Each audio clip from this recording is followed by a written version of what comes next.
babaeng palangiti, palatawa sa harap ng iba. Pero sa totoo lang, nakasuot lang ng maskara kung saan nakatago yung mga problema at tunay nilang nadarama. Sila yung mga matatapang na babae na kayang mabuhay kahit walang kasama. Iba ang gusto sa kailangan.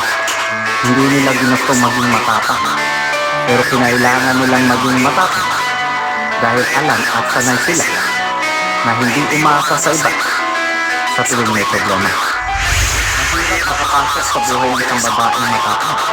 Mataas na pader ang naakyatin niya, pero oras na makapanik ka dyan, mamahalin ka pabalik. Ibang klase magmahal ang mga yan. Pag may problema ka, lagi yan nandyan sa tabi mo, handang tumulong sa'yo. Pero pag sila may problema, huwag mo nang asahan na tatanggap ng tulong mo. Hindi nga nila masabi kung anong problema nila. Pero huwag mong mamasamain. Intindihin mo na lang na sila hindi yan nagising ng isang araw na naging matapang. Hinubog ng panahon niya, nahasa at pinagtubay ng mga pagsubok ng buhay. Mag-isa, kaya kayang-kaya kang iwanan mo kung kinakailangan.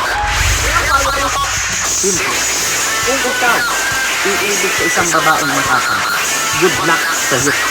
Huwag mong intindihin kung anong itsura mo, dahil hindi nila tinitignan kung anong itsura mo, kung hindi kung ano ang kaya mo. At ikaw, babaeng matapang ka, ikaw, hindi lahat ng panahon matapang at matibay ka, ha? Kung ang cellphone naubusan ng baterya, ang kotse naubusan ng gasolina, ang ilog natutuyuan ng tubig, ikaw pa kayang tao ka? Kaya kung naghahanap ka ng tao na dadamay sa'yo, isang kaibigan, tulad ko, pag hindi mo na kaya, sandal mo dito, tapos yakapin kita. Ganon.